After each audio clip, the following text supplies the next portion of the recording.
Bonjour à tous. Parmi les bénédictions les plus connues dans l'histoire de la vie juive, il y a probablement celle vient en premier et qui est la bénédiction qu'on retrouve dans la paracha de cette semaine, la Birkat Kohanim, les bénédictions des Kohanim.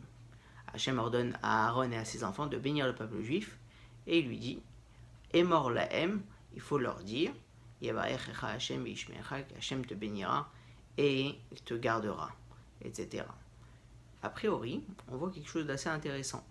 D'un côté, on dit Emor lahem, et tu leur diras au pluriel, et juste après, on passe au singulier. Yevarechecha, Hachem te bénira, veishmerecha, et il te gardera. On passe au singulier. Rashi explique que Emor lahem veut dire que tout le monde écoute la bracha. Mais la question se pose, pourquoi passer du pluriel au singulier?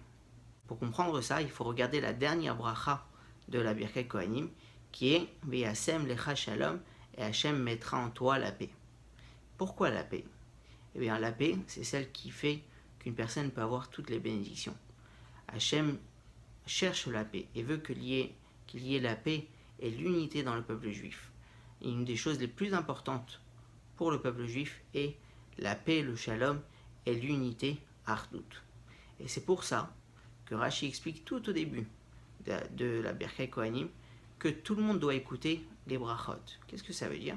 Pas qu'une personne doit écouter sa bracha avec des autres, mais il doit entendre comment son prochain aussi est béni et fait partie de ses brachot et reçoit ce qu'il a besoin.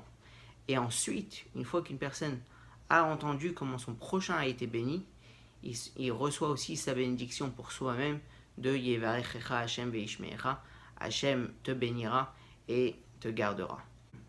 Et comme on le dit dans la prière le matin, Bachenu Avinu, bénis-nous notre Père, Kulanu Ke'echad, car nous sommes tous unis.